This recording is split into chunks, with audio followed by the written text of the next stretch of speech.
Welcome back to Explore VLSI. This is day 72 of 100 days DV series. In this video, let's understand body method of UVM sequence and its variations.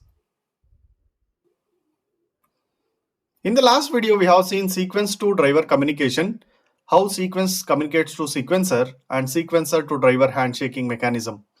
Now, let's recall what we discussed. In UVM, there is a sequence which is connected to sequencer, and the sequencer communicates what data generated by the sequence to driver in a transaction level. Driver decides how to send them to DUT with respect to the signal or pin level activity through interface. So we understood that sequence inside a sequencer decides what to send and how to generate the data. Sequencer will decide which sequence need to be provided to the driver, how to control and arbitrate the different sequences, and driver decides how to send them with respect to the timing aspect of the DUT.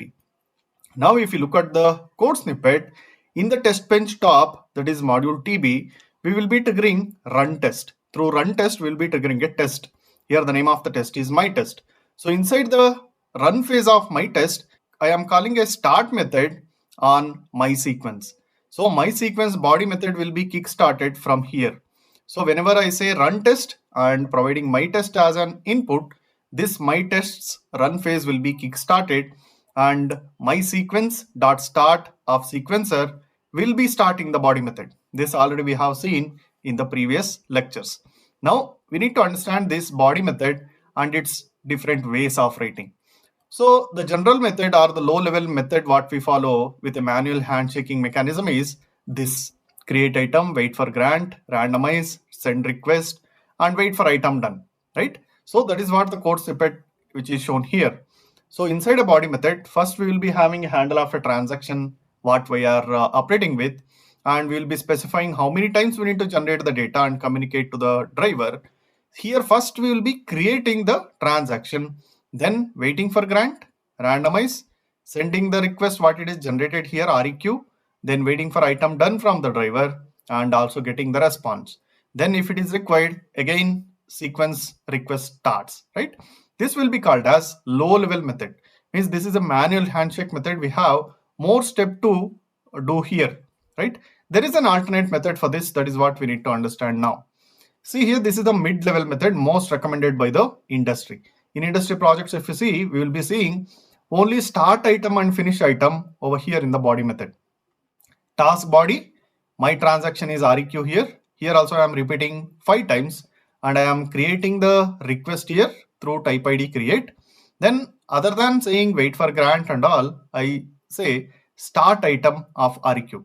This do the functionality similarly as wait for grant here. Then obviously randomization need to be done. Here also REQ.randomize is there. Then I will call finish item. This finish item will do send request and also wait for item done. So these two processes what we have here can be combiningly called through finish item. So start item and finish item is easy to remember also. And once we start item, we need to randomize, then finish item. So this simple process will do the similar flow of this low level method. In industry, we will be using start item, finish item. Generally, you will be seeing different sequences, and this randomization can also have inline constraints over here. And also here also we can write an inline constraints. But we have a simplest form in UVM. We have a UVM macro to do this functionality inside sequence class. That is UVM do. See here, this is a very high level method. This is very abstract level. See, it is the shortest code, but we have less control here. See, inside a task body, just repeat 5 times and just say UVM do REQ. Once you say this, it will create item, it will start item, it will randomize with constraints what you have written inside your transaction class, and finish item it will be called internally.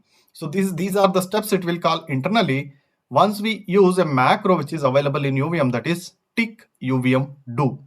But this tick UVM do which will be not allowing us to write an inline constraint. So to have an inline constraint, we need to use tick UVM do with. This is what we can use, and we can provide an inline constraint over here so that it will consider this constraint and do the rest of the functionality. But here what happens whenever we are doing UVM do, whenever in a complex environment, we need more control like this. So we need to start item, we need to have response as well. Then we will be going with these methods. If we use UVM do, we will be having less control on the activity of the body method. That's why generally we will be using start item, finish item in the industry, that is recommended. You can also try UVM do or UVM do with in your small test benches. And also there are many variations with tick UVM do that you can explore, right?